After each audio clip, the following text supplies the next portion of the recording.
আমাদের মায়েরা সবে মেরাজের রোজা রাখে। সবে মেরাজের রোজা বলতে শরিয়াতে কোনো রোজা নাই, ঠিক কিনা? বিশ্বনবী যা শিখিয়েছেন তাতে বরকত রহমত বেশি না কম? বিশ্বনবী সোমবার বৃহস্পতিবার রোজা রাখতেন। এজন্য মায়েরা বোনেরা যদি রোজা রাখতে চায় তাদেরকে বলে দিবেন সোম আর বৃহস্পতি রাখবেন। বিশ্বনবী মাসে 3টা স্পেশাল রাখতেন, আইয়ামুল বীদ 13, 14, 15। মা বোনেরা যদি রাখতে চায় এদেরকে বলে দিবেন তারা যেন এই দিনগুলোতে রাখে। তারপরে বিশ্বনবী সাল্লাল্লাহু আলাইহি ওয়াসাল্লাম রমাদান শেষে যে ঈদুল ফিতর হয়, শাওয়ালের প্রথম দিন আমরা ঈদুল ফিতর সেলিব্রেট করি ওয়ার্ল্ড ওয়াইড। ঈদুল ফিতরের পরে শাওয়ালের বাকি 29 দিনের যে কোনো 6 দিন আপনি 6টা রোজা রাখতে পারেন। বিষ্ণু সাল্লাল্লাহু আলাইহি ওয়াসাল্লাম বলেছেন, মান সামা রমাদানা সুম্মা আতবাআহু সিত্তাম মিন শাওয়াল কানা কাসিয়ামিদ দাহর। রমজানের রোজা রাখার পরে যে শাওয়ালের 6টা রোজা রাখলো সেজন্য সারা বছর রোজা রাখলো। তারপর জিলহজের প্রথম 10 দিন বিশ্বনবী রোজা রাখতে বলেছেন। আরাফার ময়দানে যেদিন লাব্বাইক আল্লাহুম্মা লাব্বাইক বলে হাজিরা হজ করে ওই দিন রোজা রাখতে বলেছেন। আশুরার সময় 2টা রোজা রাখতে বলেছেন।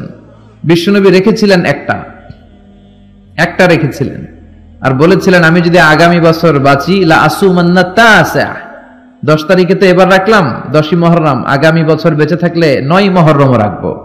কিন্তু এর পরের বছর বিশ্বনবীকে তুলে নিল কে? বিশ্বনবী রাখতে পারে নাই, কিন্তু বিশ্বনবীর চেতনা ছিল রাখার, ঠিক কিনা? বিশ্বনবী এমন নবী যার চেতনাটাও সুন্নাত।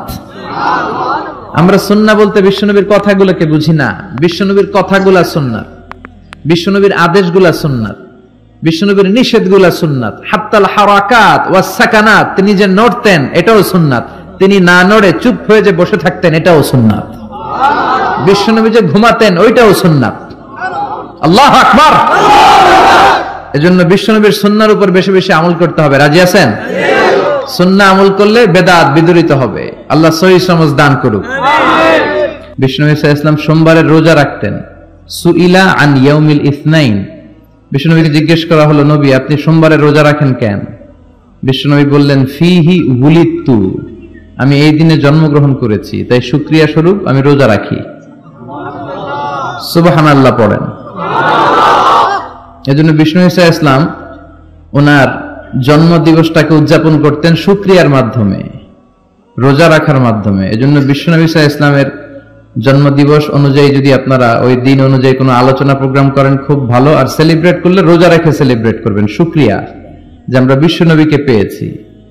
বিশ্বনবী এমন নবী যে নবীকে বাদ দিলে কোরআন বোঝা যায় না, যে নবীকে বাদ দিলে হাদিস বোঝা যায় না, যে নবীকে বাদ দিলে হজ বোঝা যায় না, যে নবীকে বাদ দিলে ইসলাম বোঝা যায় না।